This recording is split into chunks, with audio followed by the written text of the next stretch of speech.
Women are the fastest growing segment of the veteran population, but women veterans face many of the same health and mental health problems as their male counterparts. So how is the VA changing to meet the needs of women veterans? We'll have answers next on Healing America's Heroes, Women Veterans Health.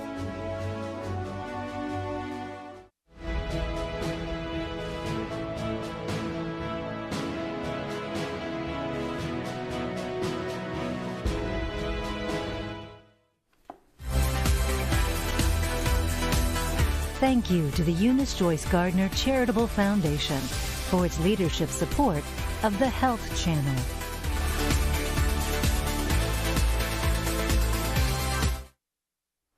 Welcome to our town hall, Healing America's Heroes, Women Veterans Health. I'm Olga Villaverde.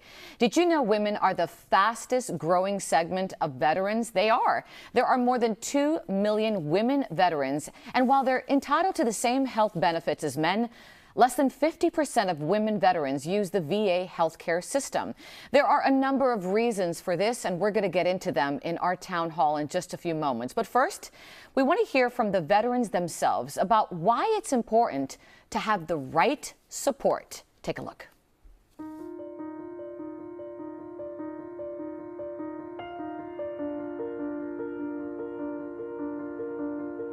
Even though that we served as well as men and we want to be looked at equally and the same, we are different. We have different challenges physically and mentally. There's just something different about the level of care that we need. And when I go into the women's clinic, I'm there because I'm a woman veteran and they treat me as such. So to walk in somewhere where you feel comfortable with other people who have similar experiences just because they are women, it takes a lot of that anxiety and anxiousness away. So I ended up getting another female doctor, and it took a little while, but I finally opened up to her and somebody could hear me for once, and I could just let go. And I went in there and I just screamed and yelled and cried, and I didn't even know what half of what I said was or why I said it. I just got it out, and she let me cry. This was a release, and there was no judgment, and she wasn't trying to fix me, she was just listening to me. You have to be more responsible for your own care, and then try again. With therapy, I was able to not only find my true self, but also find my true happiness. Now I'm a good mom, and I'm a good wife, and I'm a good friend.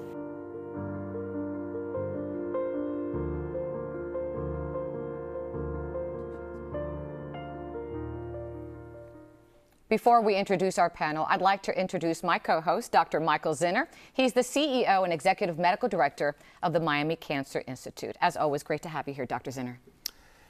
Thank you, Olga. This is a very important topic. I'm a former veteran, and I've worked in the VA as a civilian physician, and I've seen the need for improved women's health care. Now let's introduce our panel. Joining us today is Dr. Monina Mabuti Lim. She is the Women's Health Medical Director at the West Palm Beach VA Healthcare System. Welcome. Also joining us is Melva Rozier, Supervising Attorney of Veterans Advocacy Projects at the Legal Aid Society of Palm Beach County. And finally, Dr. Lori Sutton. She is a retired Brigadier General and was the U.S. Army's highest-ranked psychiatrist. I also want to make note that in just a few moments, Montel Williams will also be joining us. Again, that'll be in about 5 to 10 minutes. But for now, I'd like to welcome all of you. Thank you so much for joining us. Thank you. Thank you. Thanks for being here. So, Dr. Zinner, I want to start with a recent addition by the VA that could make a big difference to some women veterans who might be at risk for breast cancer. Yes, breast cancer is already the second leading cause of cancer deaths among women.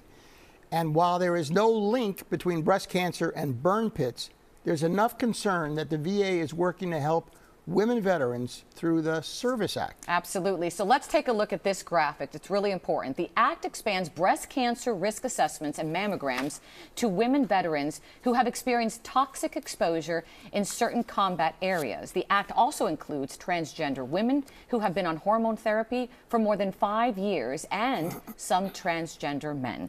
So, Dr. Mabuti, let me start with you. Can you explain what the Service Act does? And while you're answering that question, we're going to be showing the combat areas of exposure that are covered under the Service Act as of now. Thank you so much. So I really want to thank everyone for this opportunity to talk about women's health. The Service Act expands clinically appropriate mammograms for veterans who were in specific combat areas during specific time frames, as you mentioned. And it was named after Dr. Kate Hendricks Thomas, who was a U.S. Marine veteran, and she was deployed in Iraq in 2005. And while she was there, she was exposed to a burn pit for many years. And at the age of 38, she was diagnosed with metastatic breast cancer. And unfortunately, she passed away at the age of 42. So there is no evidence or link between breast cancer and burn pits, but the VA is being proactive about this, and they would like to encourage all veterans who served in those combat areas during those specific time frames to talk to their provider about a breast cancer risk assessment. And if they don't have a provider, we encourage them to enroll in the VA and get a breast cancer risk assessment done. Melva, how is this different from the PACT Act that also deals with toxic exposure? So with the PACT Act is really designed to help veterans get compensation based on where they served, and it's more expansive, whereas the Service Act is limited to access to care and being preventative about cancer based on where you were located as a veteran. So, Dr. Sutton, we know that the VA is working with the Department of Defense to widen the combat areas and frame the toxic exposure under the Service Act. How far back do you think they need to go? You know, that's a great question, and it's an easy one, I think, at least for me to answer. It needs to go back as far as any veteran who is alive today who has been exposed to toxic exposures, whether it was, for example, my own experience in the first Gulf War, when we were stranded, really covering the borderline between Iraq and Kuwait. We were right by the oil wells. 10 o'clock in the morning, we had to have a flashlight to look like this. And we called it then Agent Oil, as we had black gunk coming out of our noses and our mouths during that time. But go back to whatever time a woman or male veteran, any veteran, was exposed and is still suffering, that veteran needs to be covered. Thank you so much, Doctor. Melva, if a woman or a transgender veteran doesn't qualify under the Service Act and is concerned about their risk of breast cancer, what other options might they have?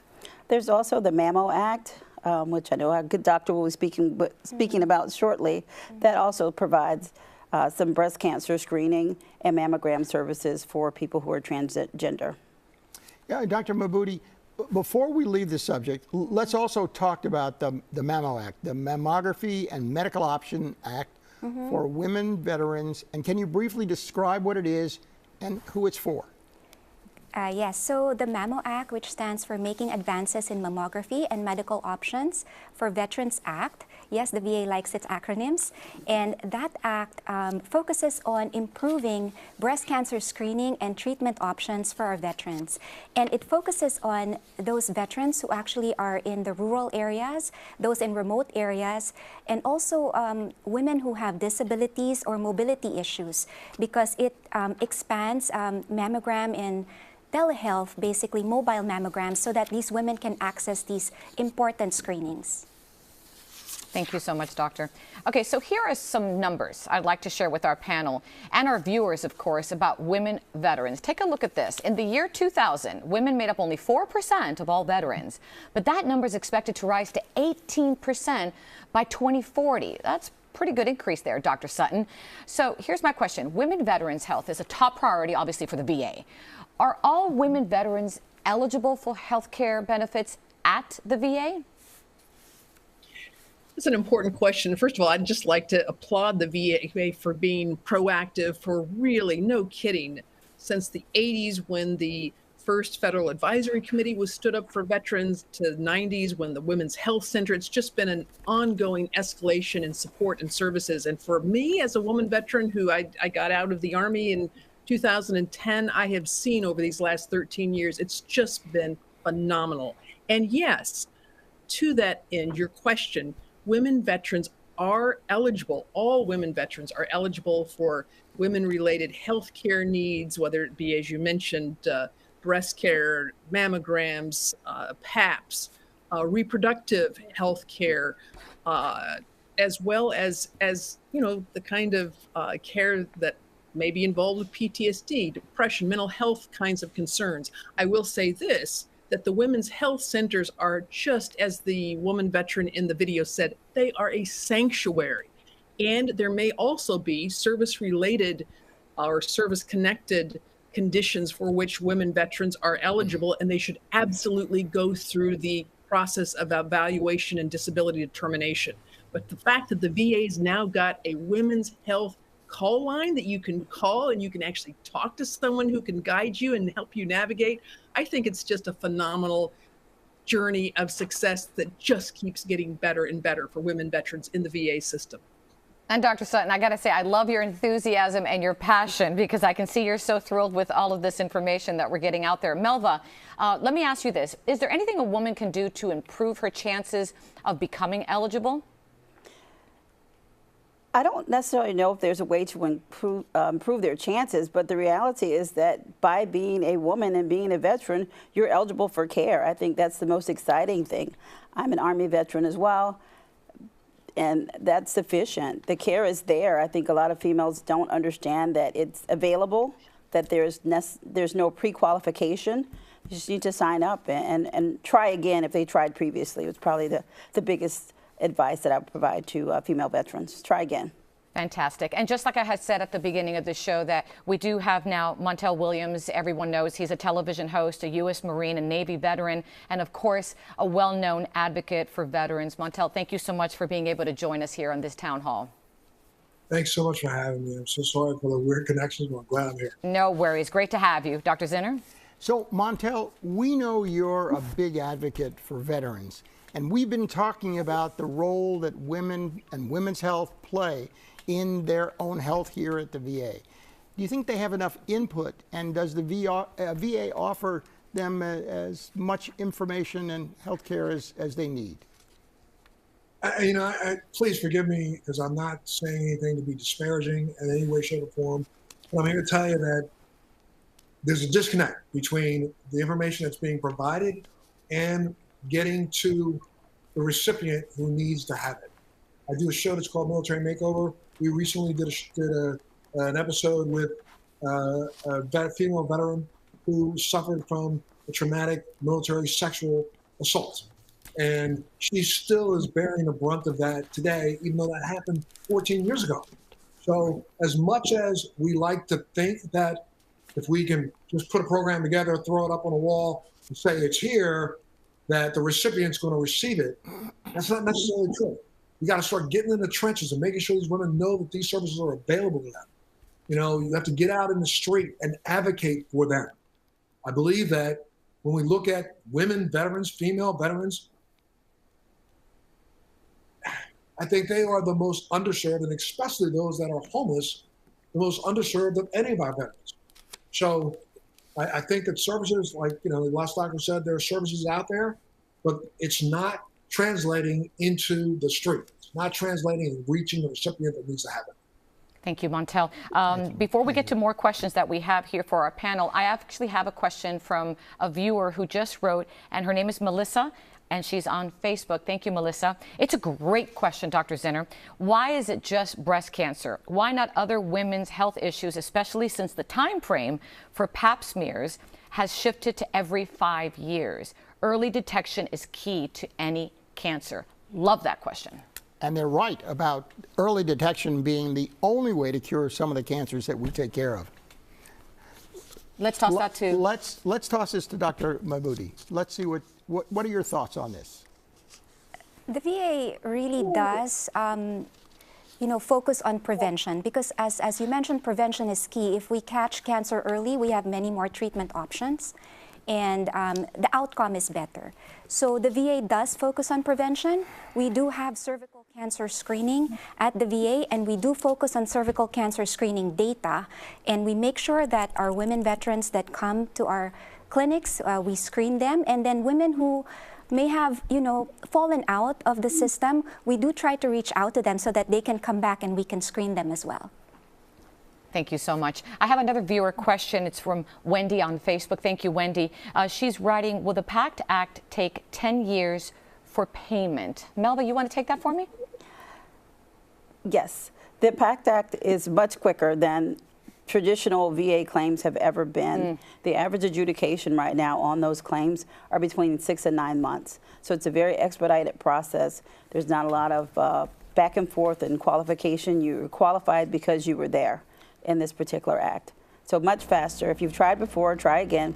It's a much better process and very streamlined. Thank you.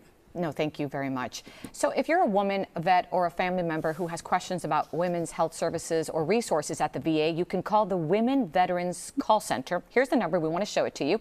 It's 855-829-6636. That's 855-829-6636. They're open, as you can see right there, Monday through Friday, 8 a.m. to 10 p.m. Eastern Standard Time. Saturdays, 8 to 6:30. Now, here's a little bit of history. It's been about 100 years since the National Home for Disabled Volunteer Soldiers, which later became part of what we now know as the Veterans Administration, accepted World War I Army and Navy women nurses for hospitalization and medical care. But things have changed a lot since then, Dr. Zinner. Let's take a look at one woman vet's experience at the VA today. Take a look. My name is Sharissa Jackson. I'm a retired Air Force nurse, and I went to Iraq and Afghanistan 3 times, so I did 3 combat deployments. Having been deployed 3 times to Iraq and Afghanistan, I suffer from PTSD, post-traumatic stress disorder. And while on active duty, I actually sought after mental health services, and I continued that therapy after I became a veteran, after I retired. It doesn't go away, so I still have triggers, I still have challenges. Being able to stay in that loop and have access to care after active duty has been what's helped me. And I saw that in the VA, and I continue to get that in the VA. I love my women's health clinic. It's a comprehensive approach to my health. If I need my blood work, if I need my mammogram, if I need anything dealing with my mental health, of course, all that is under one roof. So I love that one-stop shop approach. That works for me, and I think it works for a lot of veterans who are in need of those services.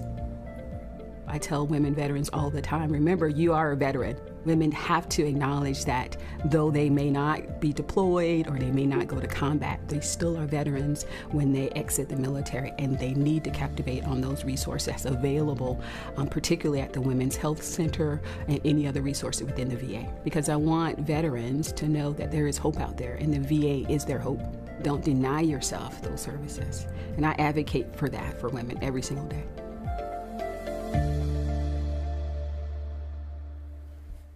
Dr. Sutton, there's still criticism about the culture of respect, not only for women, but also for the LGBTQ community. How can the VA combat that? Well, I'll tell you, it's a tough one. Let's start with the LGBTQ plus community.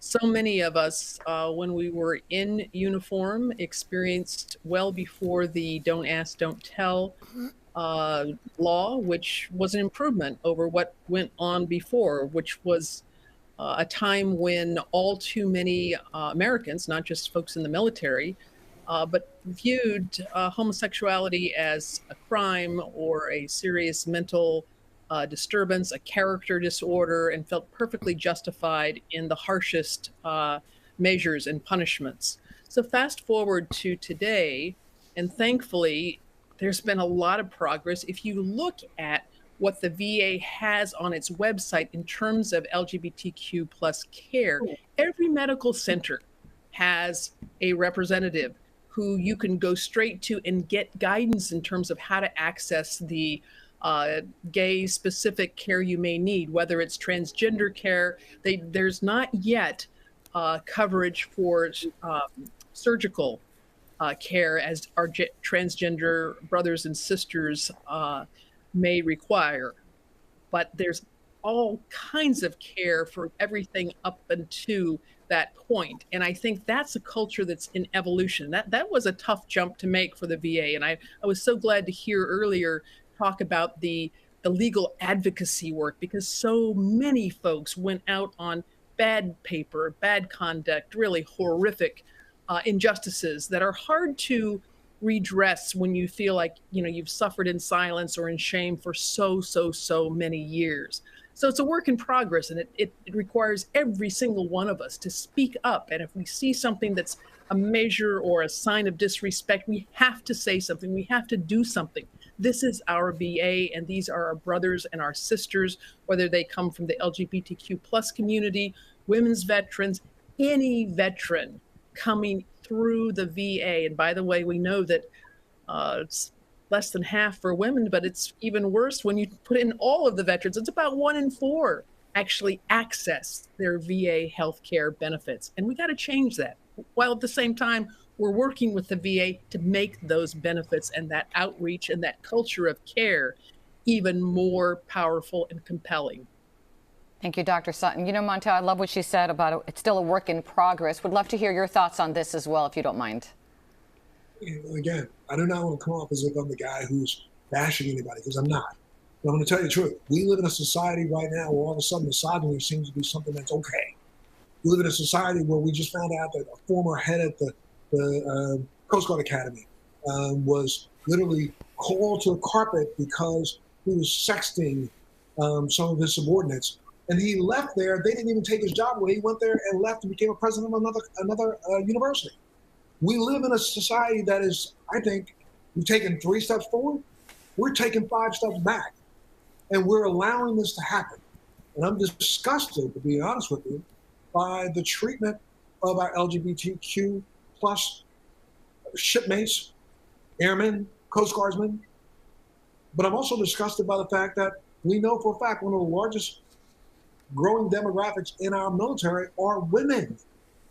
And we do know when they leave the service, somewhere close to 55 to 60% of them have been sexually assaulted or sexually traumatized in some way. Out of the ones that are homeless, we know that between 50 and 60% of them have got that in their history. And that's part of the reason why they have the mental illness and issues that they have. So, yes, I think it's on the chalkboard. Yes, I think it's on the blotter and on the desk of some, but they look at it maybe once a week and look away. It's time to start looking at it every day. As a nation that has the nerve, to put women into combat, and let's remember, less than 1% of this entire country puts a uniform on its back to protect its democracy. And out of that less than 1%, 16% of that are women. And if we're going to take the least of us, demand from them the most of us, to protect all of us, we better step up to the plate and recognize that we've got to give them the services that they need to keep them resilient, to keep them talking to the next generation, asking them to come back. And I don't mean that as a disparaging comment to anybody, but I'm telling you, lip service is done. It's time to get busy, get real, get in the trenches, and start helping these veterans who paid so much and given up so much for us. Montel, I'll tell you, we feel your passion, we understand what you're saying, and it actually leads me to a question for you, Melva. If a woman feels like she's been the victim of harassment at the VA and also feels like nothing's been done to correct it, does she have other options? Absolutely. If it's happening at the VA, the veteran is feeling that she's being harassed, intimidated, she has the option to report it at the VA.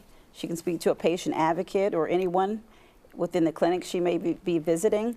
Additionally, if they want to report it anonymously, there's the option to report it to the Office of Inspector General, and it will be investigated, and the veteran will know whatever the outcome is. But there are preventative measures that are available. But doctor, can I ask a question real quick? I'm so sorry. Absolutely, Montel. The question I have is that we have a Senate and a Congress that can pass laws to end this type of discrimination, holding the chain of command responsible. And I mean totally responsible in a way that, you don't just miss a promotion. If you denied which one? The treatment for a sailor or soldier or airman, Coast Guardman, woman or male who was sexually abused, you deny them, due process, I'm so sorry. It's time for big time for the chain of command. It's time for us to bring this to a halt. There's not enough hammer. So we need to have hammer. We need to have something that can literally hold people accountable and make sure they recognize that if you turn your back on one of us that have been treated this way, we're coming after you. Thanks, Montel. Appreciate your passion as well. I really do. I have a viewer question from Peggy on Facebook. Thank you, Peggy. Dr. Mabuti, I'm going to give this one to you if you don't mind. She writes, will the VA be adding any holistic type doctors for veterans that prefer herbal and holistic medicine? Great question there. Yeah, so this is a wonderful question. I agree with you. The VA is providing whole health services already at this time. And whole health is near and dear to my heart because, you know, it focuses on the veteran and their health and wellness. And whole health is not your traditional type of medicine. And it does focus on the veteran, as I've mentioned. It does incorporate a lot of the alternative type treatment modalities like yoga and Tai Chi, aromatherapy, functional nutrition, and incorporating that into the veterans' health and wellness. And so I think that's the VA's way of starting to incorporate some of the holistic type medicine into the system. Olga, I'd like to share another bit of history about the VA and women veterans. In 1948, the first facilities for women veterans were constructed in 2 hospitals, one in Massachusetts and one in Washington State. And today, every VA health system facility has a women's clinic, and they offer a host of health services for women veterans. Here's a list of them, for example. Here are the main ones: primary care, reproductive care, mental health, cancer and health screenings, immunizations, military exposures, and whole health. Dr. Sutton, let me ask you this. One of those services are, well, many of them are self-explanatory, but I'm looking at the one right there, which is, and I lost it right now, but it's whole health. That's what it was, whole health. Can you tell me a little bit about that one and what it means? This is a tremendous advance for the VA. It's a cultural transformation. It's been in progress for, I would say, probably the last 8 to 10 years. But as was spoken about just a minute ago, it involves really attention to the veteran as an individual, his or her family, their social support. What are their aspirations? It pays attention to the mind, the brain, the body, the spirit, all of that white space that goes on in our lives between our healthcare appointments. It is a huge, huge step forward for the VA. And I think it's something that as this whole health culture continues to strengthen and to undergird the VA's total whole health approach, the impact will be felt much more broadly beyond the VA. It's what needs to happen all over healthcare, is a whole person approach to our most precious attribute, our health, our well-being, our aspirations, our goals. I would say in terms of the specific question, VA has not yet gone far enough, in my view, in terms of really embracing these herbal modalities, for example, that have been around for hundreds and even thousands of years. They've made steps toward, as was mentioned, with some of the martial arts and yoga and Tai Chi and service dogs even. But I think we need to remind ourselves, as well as our VA system, that these are not ordinary times. We are still in the middle of a suicide epidemic, as one example. And we need to treat this with the kind of urgency that these issues demand. It's not okay to just say business as usual, we'll get to it in another year or 2 or 5 years, or the next Congress, the next president. It's now. Thank you so much, Doctor. Melva, the VA provides maternity care through referrals to local community providers. Can that put a burden on the veteran trying to coordinate different doctors with the VA, especially in underserved communities? Absolutely. The time to get the referral to a community partner should be 14 days. Realistically, it just took me 60 days to get an eye appointment. So I can't imagine the urgency that a veteran who is pregnant and has to be referred out is experiencing. However, to combat some of the transitional issues, each VA does have a maternity coordinator that is supposed to work with veterans and to help them navigate the community referral process and make it easier and more centralized. So, thank you so much. Thanks, Melva. We have a question from a viewer, and she says, my friend is a veteran and wants to have a baby. She's not married, but has a donor who will provide the sperm. She says the VA told her, and Dr. Zinner, I'm not sure about this one, but she says the VA told her that she's not eligible for IVF because she's not married. Wow. Dr. Sutton, can you help us and take that one? Sure. I've researched this because the question has come up, some of the folks that I've been speaking with in recent months.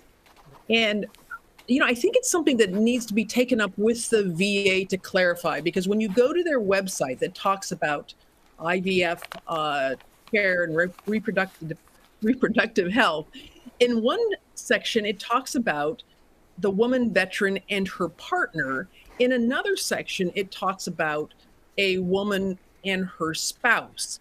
And I think it would be short-sighted of the VA at this point, understanding as we do about the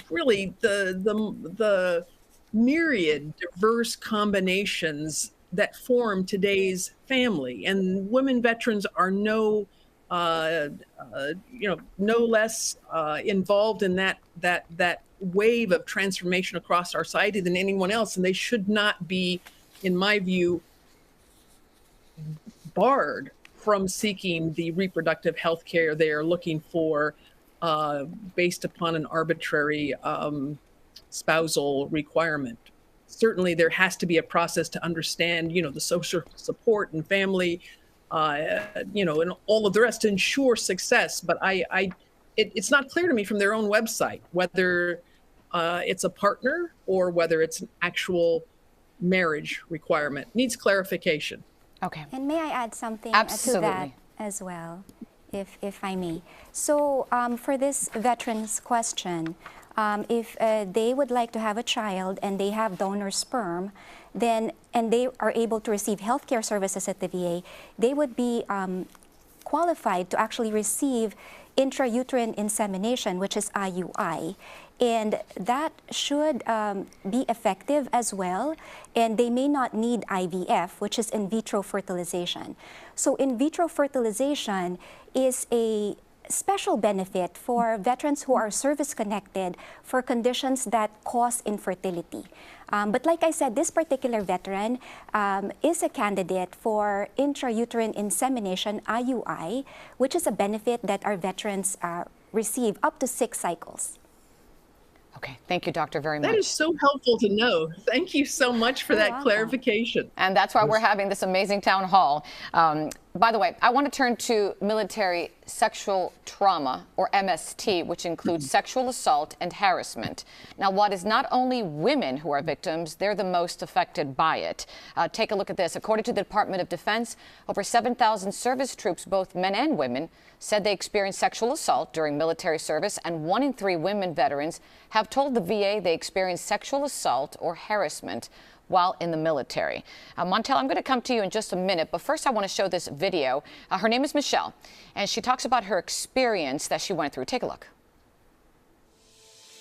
While I was stationed at Fort Hood, Texas, I was on TDY to Dyess Air Force Base, and I was sexually assaulted by security forces personnel. And it went to trial, and he got off on a technicality. My transition out of the military was not voluntary. It was due to weight control failure. By that point in time, it had been 2 years since I had actually been officially diagnosed with major depressive disorder. I had been on several different antidepressants, and some of them that I was on actually caused me to gain weight.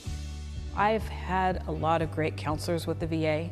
It's helped my healing process in a way that having to, one, establish boundaries, which I felt like this is the first time I've done this in my entire life, and to regain my self-confidence. I used to always think that everything was my fault, and I had to learn that it wasn't my fault, Having PTSD and being violated the way I was in the military, you lose a lot of trust. And so I feel that my counselor is maybe at least that one person that I can't trust. It's scary to know how many people, both men and women, have been assaulted while serving their country. But you can go to the vet center and you can get enrolled in services. It'll be the best thing that you ever do, and it might be hard, but you have to take the first step, and you need to go, and you just need to ask for the help, and there's no shame in doing that.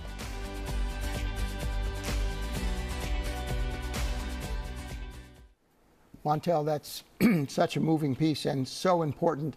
I'd like to hear your reaction. No, I got to tell you, there are lots of veterans who go to the VA looking for help.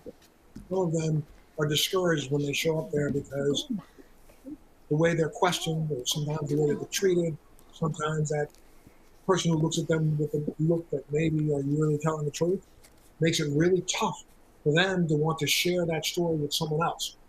You showed a number of 1 in 3. I think Dr. Sutton might agree with me, but that number might be higher than that because there are so many of these sexual assaults that go unreported.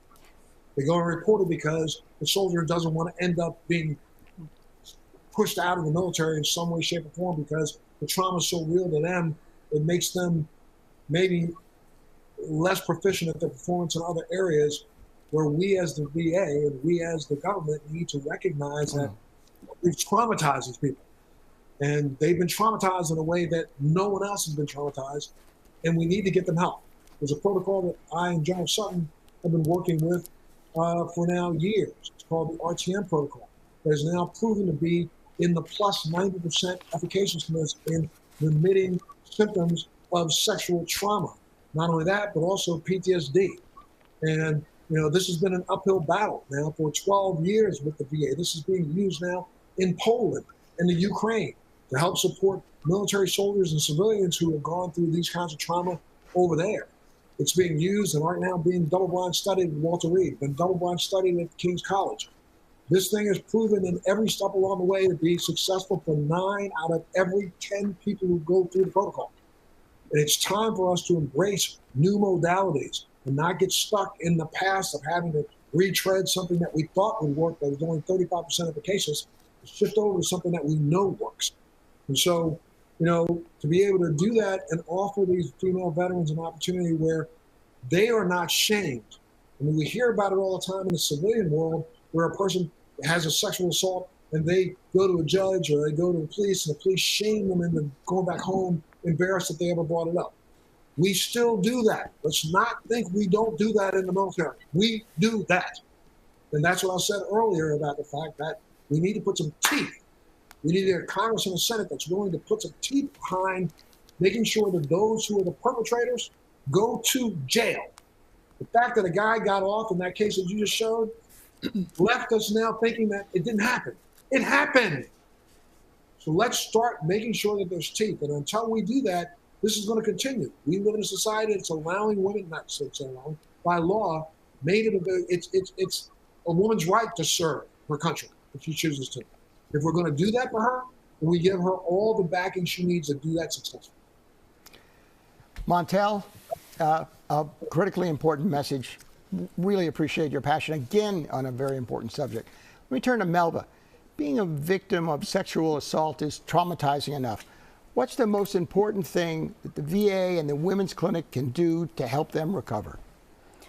As an attorney and advocate, I think the VA does an excellent job for the women who come forth in providing health care, mental health care for those veterans.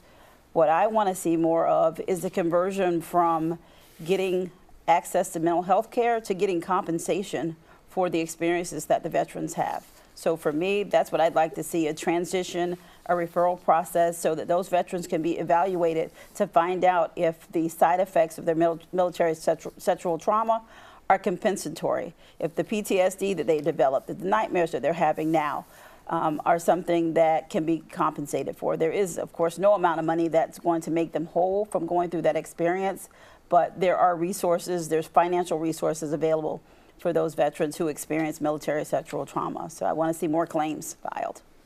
Thank you, Melva, very much. I have a viewer question, Crystal from Facebook. And Dr. Sutton, I'm going to give this one to you. She writes, is the mental health services in the women's clinic separate from the behavioral mental health services offered through the main clinic? Can you take that for me? That's a great question. And I'm not sure that it is. I'm thinking now about the mental health, the women's health clinics that I have gone to, and certainly you can get referrals to all kinds of other services, including mental health services. I'm not aware, but I wouldn't be surprised by, the possibility that the VA has incorporated mental health services into its women's health. It certainly hasn't been across the board. Now, I will say this as well. In the last video clip, the veteran mentioned vet centers.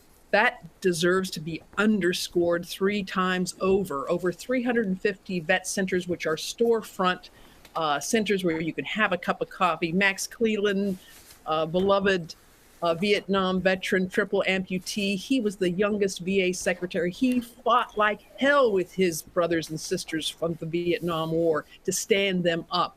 Every one of them has a marriage and family therapist. Every one of them has mental health services and grief counselings and MST and all kinds of life-saving and relationship and trust-building measures in place. And it's also a place where, it's like a front porch. It's a place to have a cup of coffee, get your care going within the VA, including mental health care. However, let me just say this, is that the one area, in my view and in my experience, that the VA has not kept a pace, much less led the way in mental health care, is with respect to PTSD treatment. What Montel mentioned, and I will just pile on right now, is just to say that there are breakthrough treatments for PTSD, including psychedelics, which veterans and their family members they are leading with their feet and with their voices. They are leading the Veterans Mental Health Coalition on Capitol Hill to get psychedelics brought forward. This is an indictment on the failure of the current treatment as usual, prolonged exposure and cognitive processing therapy treatments, which have just, as however well intended years ago when they were brought into place as the gold standard treatments, they have not met the moment for complex military PTSD complicated by military sexual trauma. Can I just jump on one little piece of what Lori just said? Dr. Sutton just said, it is no longer time for us to take the next 10 years to go through another $100 million of investment to triple blind study and double blind study and double blind study. If you have a modality out there right now that we know that can bring relief to the lives of a veteran within the next 3 to 4 months, I say get it done. Stop the roadblock, because the roadblocking is just doing nothing but adding to the numbers of deaths that we see daily. We can dispute the numbers, whether they be 17 to 24 a day. The way these numbers are being calculated these days, I don't know whether or not we really have a good handle on how we're doing that. I'm going to say it that way. But let's just say that if it's one more day, that's one more too many, especially if it's of those who serve for us. If there's a treatment protocol available, look, if I'm laying on the side of the road because I just got hit by a car and I got a big gash in my upper thigh, then somebody comes along and puts in a tourniquet. Don't tell me I got to wait 17 years to figure out whether or not a tourniquet really works. A tourniquet works. If it saved my life, it worked. If it saves one soldier's life, it works. So therefore, let's try to replicate that as much as we possibly can. And knock off the silly of having to have 5 and 10 and 15 years worth of studies that do the same thing over and over and over again, just slowing down the progress of getting the treatment to the veteran. Great. Well, and it's particularly, if I could just, can I pile on Olga for a moment? Of course, Dr. Sutton. It's particularly complicated by the fact that the VA has known about this particular protocol that Montel mentioned, reconsolidation of traumatic memories, known about it for years. And when you're the major funding agency for PTSD advances in therapy, and you say this doesn't have enough research, but you're the one who grants research money, at some point it becomes not just disingenuous, it becomes unconscionable. And that's what veterans are responding to right now. And I think it's the most serious problem that is now affecting the recruitment rates, parents, teachers, coaches. They're not telling their promising young men and women to go into the military. And it's just a unforced error. It's a tragedy that must be repaired. So enjoying this discussion. Thank you so much. Even Montel is clapping in the background. Nobody saw that, but thank you so much to both of you. I do have another viewer question, Dr. Zinner, and maybe Dr. Mabuti could chime in on this. This is from Wendy on Facebook. What about the homeless veterans? Great question. I can't get any help because I was told I'm not homeless. However, I stand a chance of being homeless. I was told if I was on drugs, alcohol, or had a mental illness, I could get help. This is a problem! Exclamation point. Dr. Mabuti, please. Yeah, so definitely a big problem for our veterans is homelessness, and that is a big issue. I know that the VA is working hard to try to get it addressed. We do have our social workers, our HUD-VASH counselors working, and I don't have the specifics of the program at this point, but I do understand the urgent need to address that issue because there are so many affected by this homelessness that it really is a very, very important thing that we need to address, not just as a VA, but as a nation. Thank you. Thank you, Doctor. I have a viewer question, Dr. Zinner, that I want to get to, and this one is from Linda on Facebook. It's a pretty serious question. Let me read this. What about the women vets that were affected by sexual harassment and couldn't make rank unless they went to bed with supervisor? I was in for 6 years and had to get out because I wouldn't. I got in 1984. No one would help me because I wasn't Vietnam era. I suffered from 1984 to 2022. That was when I filed a claim VFW last March, and I won. How many other women are suffering? Woo. Wow. Dr. Sutton, let's hear from you. Wow. Okay. What That's a lot. What a story. What a trail of tears and suffering. The fact that she's telling her story now is hugely important. This issue, if you've never seen, this is years ago now, I think 2012, the film The Invisible War, you owe it to yourself to watch that film because it used DOD's own data, and it started really a 10-year sojourn for Senator Gillibrand, who just this last year, finally, one of the most important pieces lacking was the Military Justice Improvement Act, which would finally take sexual assaults out of the military commander's decision authority for deciding whether to prosecute. But this issue of individuals who are pressured from their chain of command, it's one of the reasons why PTSD in the military is so complex. First of all, you have, if you're deployed downrange, you're both the predator, prey, and witness. Typically, if you're, single, horrible as it is, but if you're not in a combat zone, you may, these are biological terms. You're the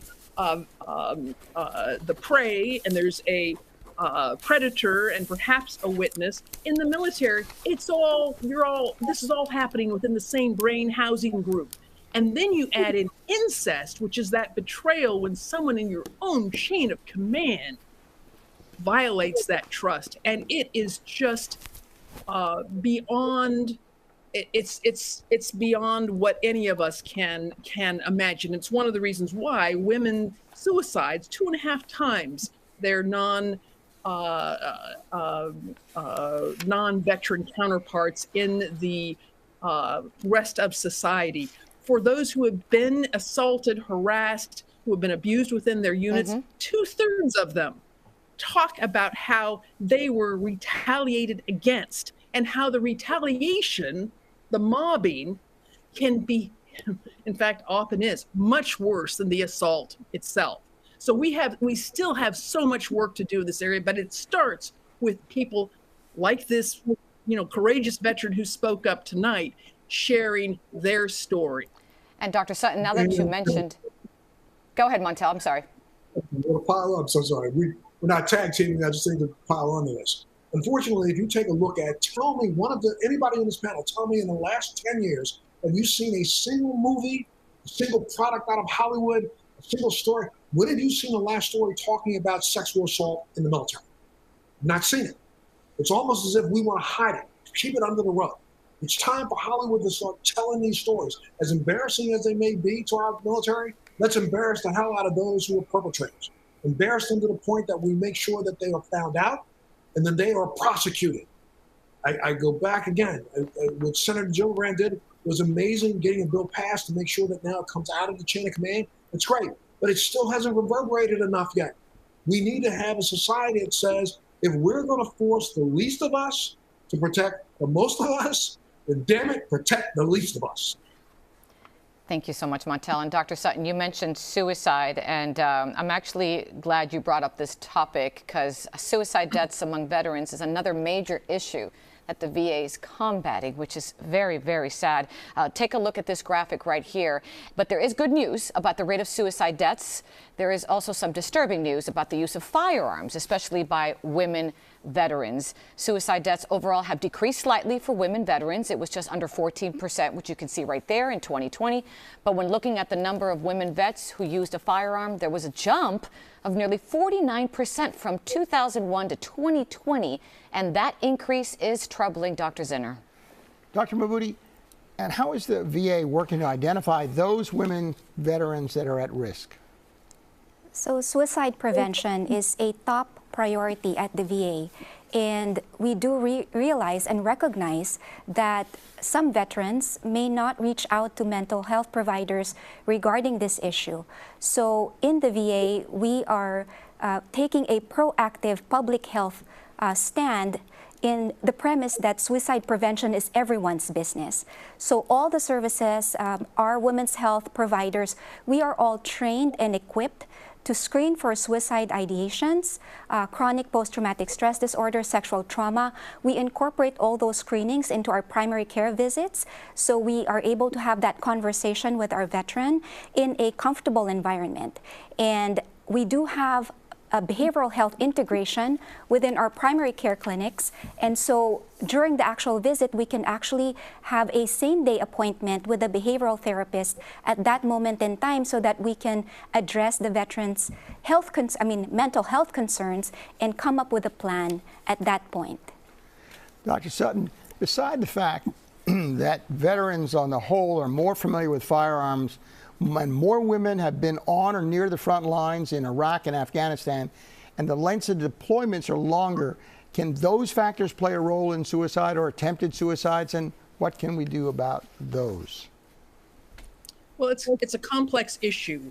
Part of what our research is showing shows that actually individuals who were never deployed suffer from a higher rate of completed suicides than those who were deployed. Now, it would take a while to unpack that, and I think there are a lot of leadership issues involved on the home front that make those unit environments hellish, to include military sexual trauma, to include a whole host of factors. But this issue of suicide prevention that's been talked about, it's a wonderful public health approach. It's a sea change for the VA to take this step. But I will say this, it's necessary, but it is completely insufficient to launch a national high priority suicide prevention campaign, as the VA has done. But to get stuck in the rut with the same failed PTSD treatments that now the VA's own researchers and clinicians and veterans, as I mentioned before, and their family members are voting with their feet and with their voices. I love the care that I get, the health care that I get at the VA. And as I talk with primary care docs and folks in the waiting room, fellow veterans, folks across the VA health landscape, one recurring comment is, I love my health care here, but boy, I got PTSD. I wouldn't go near psychotherapy within the VA. That's got to fix. That's got to be fixed right now. And that will help bring those suicides back down, which never should be at the levels they are and which have sustained themselves now for years. Thank you so much. Dr. Zimmer, I'm so sorry. Here I go again, but don't worry. One of the things that I remember when I came up active duty, the one thing we do well, yes, we train our soldiers well. We train us to use guns. When I left the military, by the time I had been out of the military for almost 17 years, I had 14 guns. What do I need 14 guns for? I had 14 guns. And one of those guns had me sitting in a closet one time when I got diagnosed with MS, thinking about and contemplating taking my own life. And we are going to have to, I respect the Second Amendment. I respect that, no question. But why can't we take a minute to tell the discharging veteran, you know what, it's been great. I know you love your weapon, man, but you don't have to take that into civilian order. You don't. There's other things that you can do. You can go hunting, yeah, that's one thing, but do you really have to go out and buy, the 5th 6-hour? Do you really have to go and buy the 3rd 9mm? No, you don't need to. Thank you, Montel. Sorry. Thank you. No, it's okay. We're actually running out of time, and I'm so loving this. We've got only about a minute left, and my apologies, Montel, for interrupting, but it's been unbelievable, right, Dr. Zinner? Montel and all the members. Great information. Thank you to our panels for helping us understand the benefits the VA offers women and some of the specific problems women veterans face. That's right. We also want to thank our viewers for tuning in and sending in your questions. Again, the panel was fantastic. And by the way, in case you missed the number and you have questions about women's health services or resources at the VA, you can reach out to the Women's Veterans Call Center. There is the number 855-829-6636. And of course, open Monday through Friday and Saturdays as well. 855-829-6636. What an amazing hour we've had, huh, Dr. Zinner? Olga, I have to tell you, even listening tonight as a veteran, I can't tell you how important it is to get this information out to those who served our country. Thank you. Olga and the panelists, thank you. That's right. And so on behalf of Dr. Zinner and myself, we wish you a wonderful day. Take care. Stay strong.